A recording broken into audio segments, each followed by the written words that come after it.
take it home, will you spread it around? If you don't like who's in there, vote them out. That's what election day is all about. And the biggest gun we got is called the ballot box. If you don't like who's in there, vote them out. Vote them out. Vote them out. And when they're gone, we'll sing and dance and shout. And she'll bring some new ones in, and they will start the show again. And if you don't like who's in there, vote them out.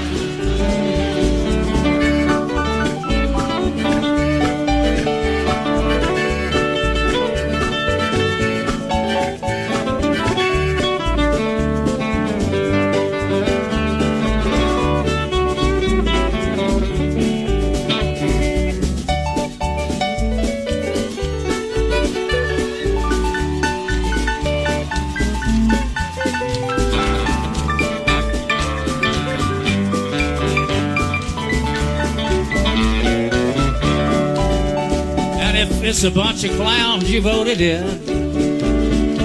Election day is coming around again. And if you don't like it now, you can change it anyhow. And if you don't like who's in there, vote them out. Vote them out. Vote them out. And when they're gone, we'll sing and dance and shout. We'll start the show again and bring some new ones in. And if you don't like who's in there, vote them out. Vote them out. Vote them out. And when we're done, we'll sing and dance and shout. Then we'll bring some new ones in, and we'll start the show again. But if you don't like who's in there, vote them out. And if you don't like who's in there, vote them out.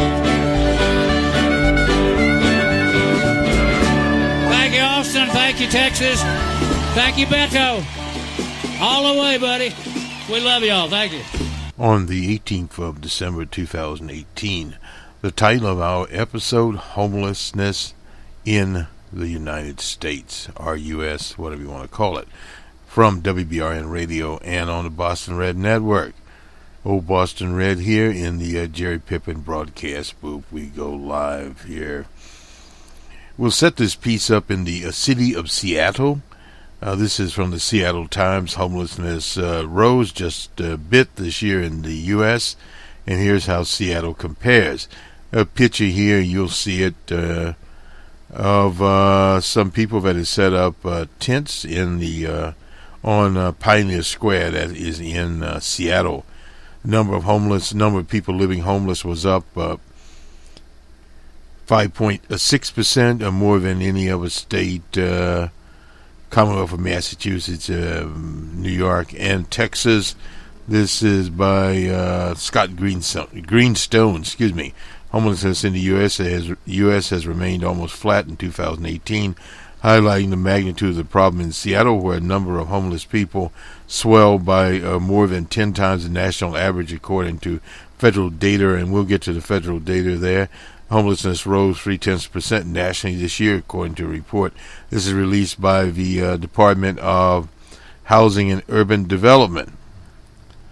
The agency announced the results of counts of homeless people for one night in January, more than 3,000 cities and in counties. A study that has been conducted annually for more than a decade, 10 years. Seattle remains, as it's since 2005, third in the nation. Seattle stands behind Los Angeles County, New York City, both of which saw decrease this year in their homeless populations. Seattle's homeless population, meanwhile, went up 4%. Nationally, the rise in homelessness mostly came from from small cities and suburbs. Vallejo, California, Pico County, Florida, and Clackamas County, Oregon. By states, Washington State has also seen its homeless population grow by 5.6% this month, more than any state save Massachusetts and New York and Texas. Seattle has one of the largest homeless populations in the U.S. when counting people are living outside on shelter and in shelters in 2018. 12,000. That's their number 3 in New York. There are 78,676 in Los Angeles, 49,000 in San Diego, 8,000 people experiencing homelessness in major cities, 32.1 families with children on shelter, 35.3, and sheltered on shelter, the population is in 218. Nice graphic here in Seattle, which is spending more than $90 million on fighting homelessness. Local politicians have asked for more investments from the federal government to build affordable housing. That should have been done years and years ago. Earlier this year, the consulting firm McKinsey Company estimated that King County needs another 14,000 affordable units for people experiencing homelessness, and that the annual spending would need to double to $410 million to adequately address the crisis. And according to a draft action report from the county's Regional Affordable Housing Task Force, the county will need more than 100,000 new units of affordable housing in the region, low-income people, by 2040. And the West Coast has the highest percentage of homeless people sleeping outside versus shelters in 2018. In Washington State, 47.6%, Oregon 61.7.2%. Not sure what's going on there. In Nevada, that would be mostly Las Vegas, I assume, at 56.2%. California is number 1. Incidentally, I didn't give the numbers here. Is 68.9%. Hawaii is 53.2%. They are number 4. Number 1 is California. Number 2, Oregon. There's still a surprise there. Number 4, Hawaii. Number 3, Nevada, and so forth. The highest number of unsheltered homeless people, lowest number there. Nebraska is at 5.9%. New York at 4.7%. Maine at 3.9%. The Commonwealth of Massachusetts at 4.9%. And Rhode Island at 4.6%. This is the lowest rate of unsheltered homeless people. In New England, do a much better job. However, the rate of increase in homeless nationally has slowed down compared with a year earlier when it rose to 0.7%. That's according to HUD. The 2017 report marked the first time homelessness nationwide rose since the Depression. When you show efforts to address homelessness by West Coast cities, including Seattle, may be beginning to work. Barbara Pop, a former director of the U.S. Interagency Council on Homelessness, who produced a report in 2016 on how Seattle could fix homelessness, recently told the Seattle Times the city has made progress with funding its shelters and services provided, but progress in addressing affordable and rental housing crisis was not to the scale of what is needed. No doubt about that. The HUD report is an imperfect count. It always is an imperfect count, but it's getting better every day. Washington State's among the 5 states with the highest homeless rate for unsheltered veterans. Now, that rate has went down nationally. California is number 1 at 66.6%. Number 2 is Mississippi.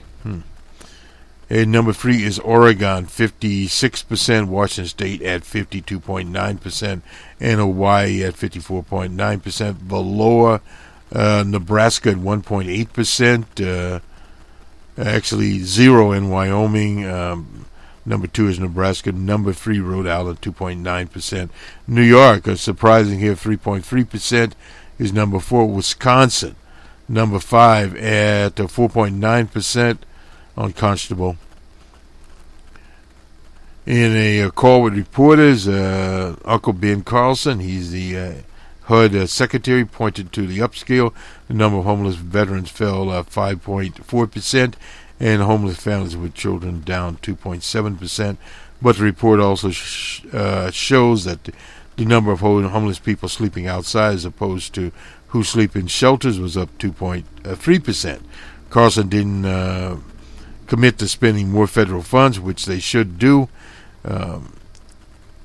L.A. County, $1.2 billion housing bond. Homelessness in L.A. County fell 3%. That is a positive thing, period. Our states and local partners increasingly focused on finding lasting solutions to homelessness, even as they struggle against the headwinds of higher rent. That's the Times reported earlier this year, where Carlson privately told aides that he sees a shortage of affordable housing as the main problem. No doubt Uncle got that one correct. From the McKinsey people, let's take a quick look at that, and we'll look at the national survey here. From McKinsey. Now, this was on it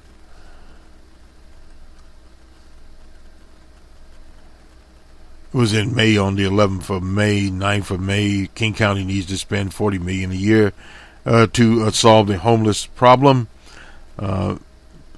This is the central finding of a new independent study analysis by the people at McKinsey Company. Affordable housing shortage in 2017. 21,000 homeless households needed stable housing, and to have housing, those 13,000 households, an estimate of an additional $214 million per year there.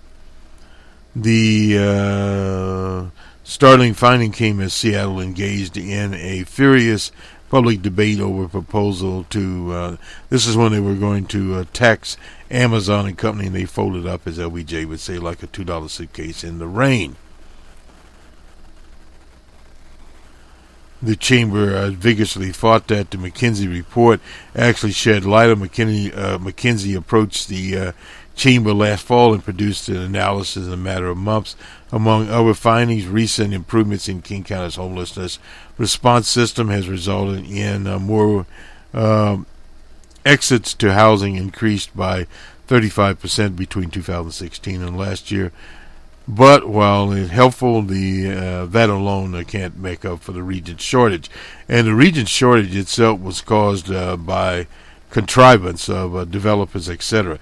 There is a 96% statistical correlation between the region's rent increases and the increase in homelessness. That's a finding that's echoed by Zalo Research, who found that those relationships are strong in Seattle, Los Angeles, New York, and Washington, D.C., while McKinsey can't say the higher rents directly caused more people to lose their homes, and no doubt they did, and to have risen together in a lockstep. McKinsey found a correlation between opiate deaths and homelessness to be far lower at 34%, an indication that, counter to some assumptions, drug use isn't driving the dynamic rise in homelessness. I think that's been proven in other studies going back to the 90s. It was really clear that we are not going to solve this problem by finding more efficiencies or making the system work better. That is from somebody named Rachel Myers, who was part of the group that released the brief on the McKinsey report. The debate between the right solution to homelessness continues in Seattle City Council. This is back in May, so we don't get much into what went on there, but the McKinsey report is out there, and we'll see if we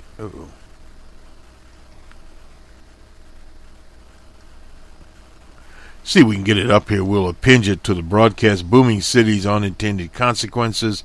We'll put it on Facebook. The roadway clogged by commercial vehicles, intense competition for affordable housing are imposing costs on prosperous cities and their most vulnerable residents. This is by Maggie Strangefella and Chris Weaver and Wiggle. Whoever Wiggle is.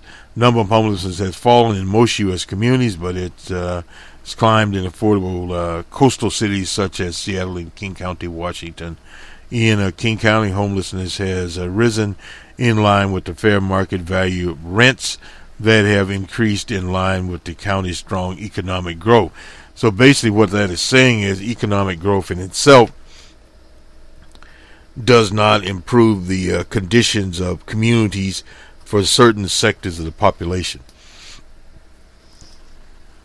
On a single winter night, the volunteers found 11,000 homeless people, an annual rise of 9.2% since 2014. Over the same period, affordable rents have risen 12.3%. Let me just zip down through this. In King County, as rents climbed, the stock of affordable housing fell by 13% between 2014 and 2016. Such in that 2017, some 22,000 households sought help from the homeless services, but only 8,000 affordable units were available. In King County, it's estimated it costs between $360 million to $410 million a year to tackle the current level of homelessness. And this is basically it. And let's go over to what the government had to say here. We'll just homelessness remains largely unchanged in 2018. This was a report to the Congress found that 552,830 persons experienced homelessness on a single night in 2018, an increase of 0.3% since last year. Meanwhile, homelessness amongst veterans fell 5.4%. Homelessness experienced by families with children, 2.7%. In previous years, there was significant variation in data reported from different parts of the country. 31 states, and the District of Columbia reported decrease in homelessness between 2017, while 19 states reported increase.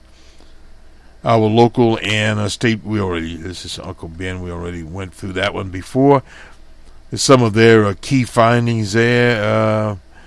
Number two, nearly 4,000 people are staying in emergency shelters. Set of areas impacted by Hurricane Harvey,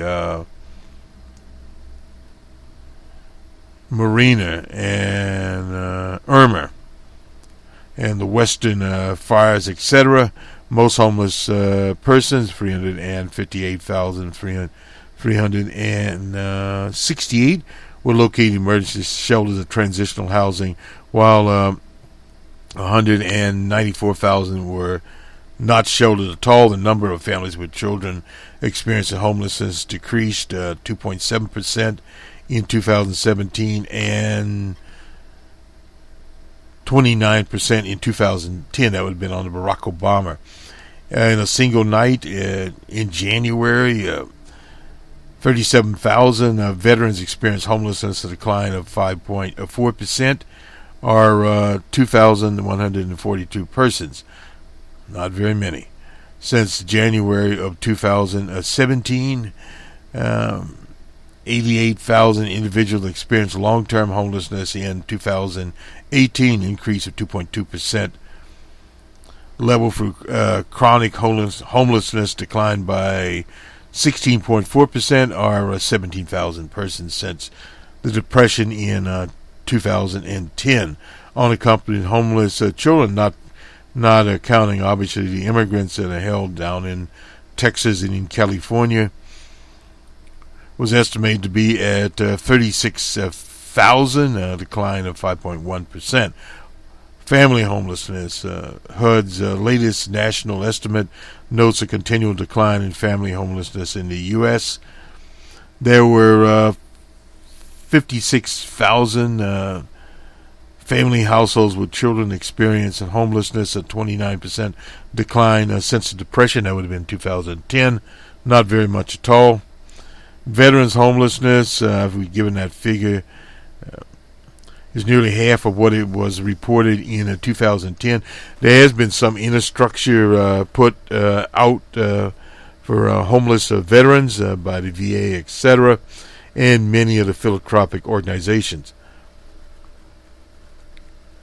Both agencies jointly administer the HUB VA supportive housing program, which combines permanent HUD rental assistance with case management clinical services provided by the VA. This year, more than 4,400 veterans, many experiencing chronic forms of homelessness, will find permanent housing, critically needed support services. Chronic homelessness, long-term or chronic homelessness amongst individuals with disabilities grew by 2.2% since 2017 and is 16.4% below the level in the Depression. Well, you could expect that to happen. And finishing this up, this housing first approach also saves taxpayers considerable money by interrupting a costly cycle of emergency room, hospitals, detoxes, etc. And research demonstrates that those experiencing chronic homelessness, providing permanent housing coupled with appropriate low-barrier support services is the most effective way to do this. So these are some of the things we have out here, and let me see what else is going on here. This is the entire study, the annual report. I was reading a summary of it, and we'll append the annual report, which has more of the demographic characteristics. 1/5 of people experiencing homelessness on a single night were children. 20%, 71% were over the age of 21, and 9% were between 18 and 24. A lot of information here. We will append. This is the actual study itself. We'll append it to our show. Let's move on here. Federal threat to the SNAP program, but states tax loom. This is from our friends at the Public News Service out of Columbus, Ohio. We reported that before. There was a slight relief from the anti-poverty groups in Ohio when the Supreme Court protected the U.S. Congress, Supplemental Nutrition Assistance Program in the Farm Bill. We had a special program on that. After more than a year of hard-fought negotiation and debate, the bill is headed to ODJ Trump. With bipartisan support, includes continual support for the SNAP program, which helps 1.5 million Ohioans alone. From Leslie Fruget, I suppose, she's executive director of Ohio Association of Food Banks, says now some state lawmakers are considering some of the provisions for the program, but Congress rejected, which she called draconian, no doubt about it. There's a bill called House Bill 119, which would basically create additional administrative barriers, what our friend McKinsey Cantrell in Louisville calls red tape. Require all recipients to do quarterly income verifications in order to maintain their benefits. Worse than that in Indiana. The measure would also require information on citizenship status, disability, and medical bills, all to get you food stamps. The Ohio House passed HB 119 in November, and the Senate approved it last week. More than 67% of Ohio's SNAP beneficiaries are families with children, and more than 45% are working families. This is pretty much for all states. We must protect this critical lifetime that benefits low-income children, seniors, and persons with disability, veterans, low-income working Ohioans. Hamler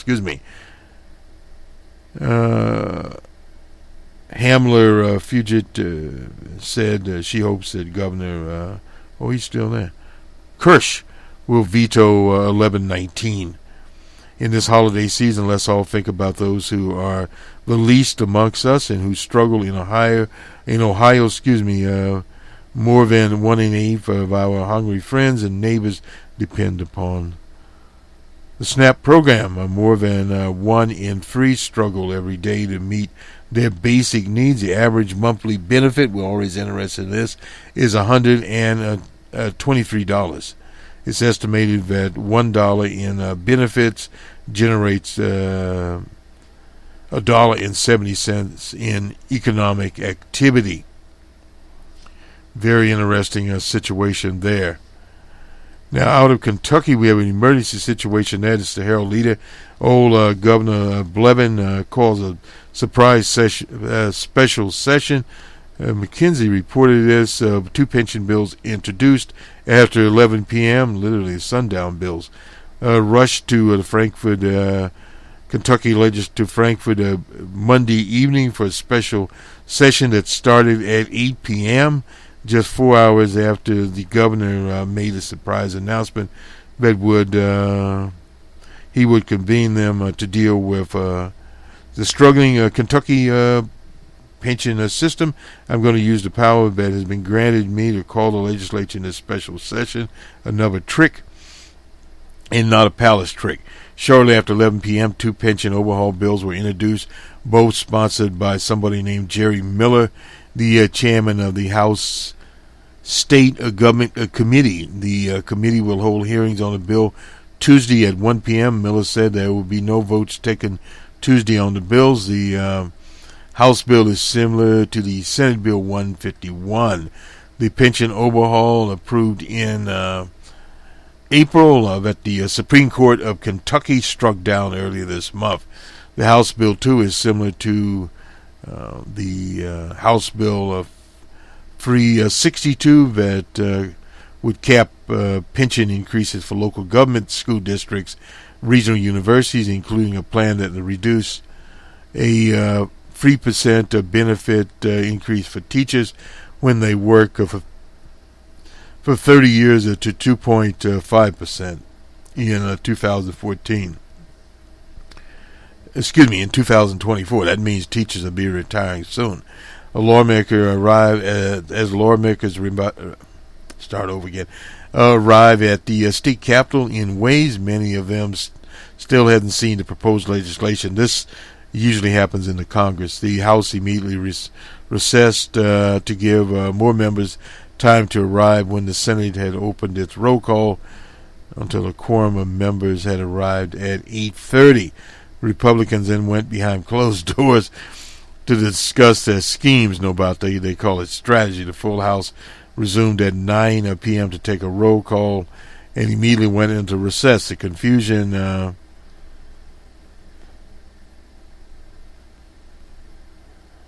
and talk of compromise about possible abrupt ending to the session among some House Republicans and their Democratic counterparts. The majority leader, some character named Rocky Atkins, Rocky Atkins, and former Speaker Huber said they plan to team up to file a motion to immediately adjourn the special session, a move that would be a stern rebuff to old Governor Blevin. This is typical Matt Blevin. He acts like a spoiled middle school child, literally. The House Pro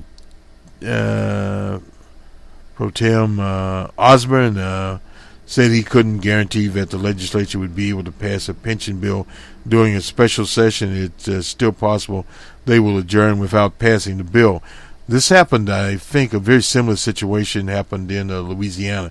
Blevin's order for a special session came 4 days after the Supreme Court of the Commonwealth of Kentucky struck down Bill 151, the legislature's controversial pension overhaul that passed in the final days of the 2018 session. The court ruled the Republican legislative leaders erred by not giving the pension bill the constitutionally required 3 public readings in the Senate and House before they passed it. And let me see what else went here. No special session. Neither I nor members of the House Democratic Caucus were consulted or even given a courtesy call, that's according to Mr. Atkins, calling a special session a week before Christmas to cut promised retirement for every teacher, police officer, oh boy, firefighters, social workers, EMTs, countless more public servants is wrong and cruel. That's the Attorney General Bashir, Andy Bashir, the son of the former Governor Bashir. As recent as Friday, the majority floor leader Damon Thatcher said that there was no clear consensus on what type of bill lawmakers could hope to pass in the aftermath of the Supreme Court's ruling. And let me finish this article up here. Article up here. Good God. State retirees would also lose a $5,000 death benefit, even robbing to death, payable to a designated beneficiary for state workers enrolled in the Kentucky retirement system who have been placed in hybrid cash balance plans since 2014. The law would have restricted their ability to count sick leave towards retirement, very important. After 2023, and a state employee who retired after January 1st and returned to a state job no longer could open a second retirement account in Kentucky, basically there. So there's a lot of things going on. This is a 291-page pension law would have placed Kentucky teachers hired after January the 1st in a less generous hybrid cash balance programs rather than their traditional pension plans. Another scheme shifting of more responsibility for savings to the teachers. That's some 401 scam right there. Currently, teachers also could not count payments for sick days. We already talked about that one. It's very important because if you're not sick, you get to count those. Early this year, anyway, we talked about that scheme. So in other words, a scheme a minute is what these characters are doing in the Commonwealth of Kentucky. We got other problems. And let me just check our time here. We can close this. Yeah, we'll close it out. Republicans seek to expand ODJ Trump's support in 2020. Good luck. This is from the Washington Post. Allies of his researching new ways to position him in a run-up to the 2020. One polling effort intends to test messages and initiatives. They always do this. Focus groups, you name it, they got it. And to decode what happened to him in 2018, Jim McLaughlin, a Republican pollster who worked on Trump's campaign. The soft spot for Republicans is highly educated females. Well, anybody, let's do a dummy. You look at Pennsylvania, Wisconsin, and Michigan. These are places where the real background's going on. Yeah, these would be the states, no doubt about it. Pennsylvania being a command and control state, the Democrats have to organize Pennsylvania block by block, literally town and city by city, and the whole state. The National Committees, Republican National Committees, launched its own data analysis, called it Big Data. The results, a second effort is affiliated with America First deal. The Nazis had an America First program going. The American Nazis, that is. A PAC spent more than $30 million before the election, expected to be battlegrounds, largely in states, expected to be battlegrounds in 2020. So they're getting ready. Sentiment of counties in the Midwest that voted for Barack Obama and Trump, well, a lot because of the program of jobs. And a lot of this will depend on where the economy is or where the economy is not.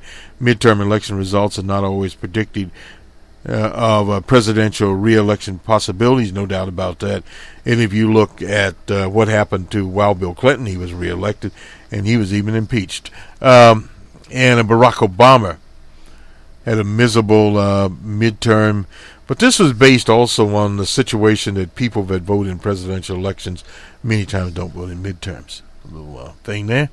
One particular concern is static Republican strategists have long blamed on aversion to Trump's disruptive, unconventional situation. The House candidates this year by, educated European women favored Democrats by 20%. That was also with Hillary Monster Clinton. There's no difference there at all. Our model is 1984. That's from old Grover Norquist, Republican activist, president of Americans for Tax Reform. It's a joke. It should be Americans for less taxes on corporations. With 2 more years of economic growth, he could do especially well. The other model is Texas and Florida in 2018, where by reaching out to Latino Hispanic voters, you can do better. Hispanic voters favored Democrats in 2018 with high turnouts and slightly larger margins. That's according to the exit polls, raising the possibility that historic swing states such as Colorado will remain Democratic, while typical Republican Arizona could become a presidential battleground, no doubt about that. The Republicans performed much better in Florida amongst Puerto Ricans, Dominicans, and Cuban communities, providing more than enough margin for the Republicans to win the Senate and to win in the gubernatorial contest. Our own Mr. Andrew down there running for governor, but he came very, very close. And of course, you had old man Nelson running for re-election to the Senate. Kind of a stagnant campaign to begin with. He lost, came closer than Andrew Gillum. But this is all well that they are doing this, but the problem is, according at least to our model, DJ Trump has zero chance at this particular time of winning re-election. Now, other things could happen, depending obviously on whom the Democrats nominate. We talked the last episode about the Iowa poll coming out there. They had Joe Lunchbox Biden ahead, and then our own Senator Sanders of Vermont, and then many others there. But that doesn't mean anything at this stage of the game, period. So that will be a long shot. Now the economy. The economy is showing, and we talked about this on Numbers Man. If you look at the PCIs, etc., the economy going into 2019 doesn't have the steam of 2018. There's no doubt about this. And if you look at a worldwide economy, a global economy, the numbers are all down there. China is down. France is down, you name it. Various in the UK is definitely down with Brexit. And Cuba had about 1%. And someone asked me about Cuba, where they are. Well, Cuba being in a quote-unquote emerging economy under harsh sanctions, there are problems, and some of their trading partners, including Venezuela, is under tough sanctions also. And the Cubans face a daunting problem in that 80% of their food, according to the Cuban government, if you go to Grandma, is imported. They need to improve this, have something like those that live in rural areas, a lot of people in Cuba do, something like a pig in every yard, a set of chickens, and a vegetable garden. You go to sustainable agriculture, that will solve some of the problems. And also they're placing solar panels in rural areas. They need to do more of this. China to being the biggest solar panel producer around, that they can do this and perhaps even manufacture some of their own solar panels. So there are things the Cubans could do. Let's go to and do the sports now, and we'll get over to ESPN as quick as we can. The Fed will meet on Wednesday, and this is expected to raise the interest rate. And let us go to ESPN and take a quick look at sport.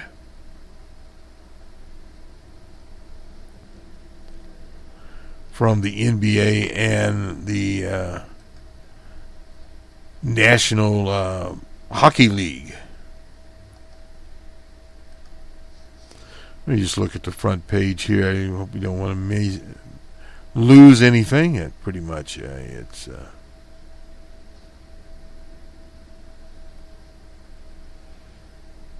James Hardy led Houston with 46 points. Very unusual situation there.